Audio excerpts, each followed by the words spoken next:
How do you help people get ready for this? My answer would be, we should have started a long time ago, like from the very first sermon you came to your church.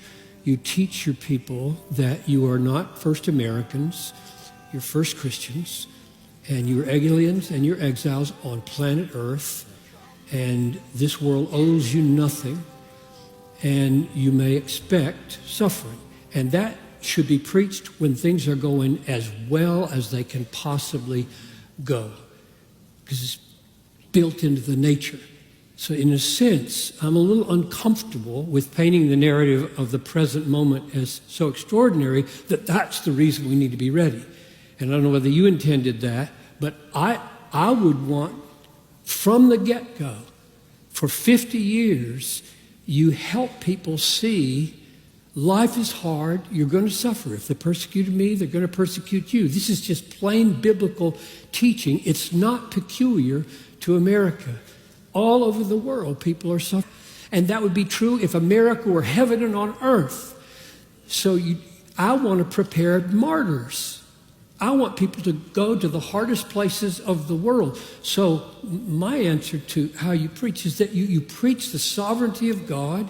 You preach the fact that suffering is to be expected. You preach the flip side of prosperity theology. The problem with prosperity theology is that it lacks a doctrine of suffering. So I think, blessed are those who are persecuted for righteousness' sake, for great is their reward in heaven. Rejoice in that day and be glad.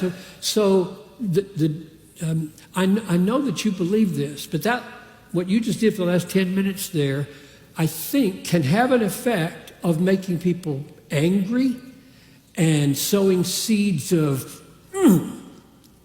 How do you turn that? So I'll stop with a question.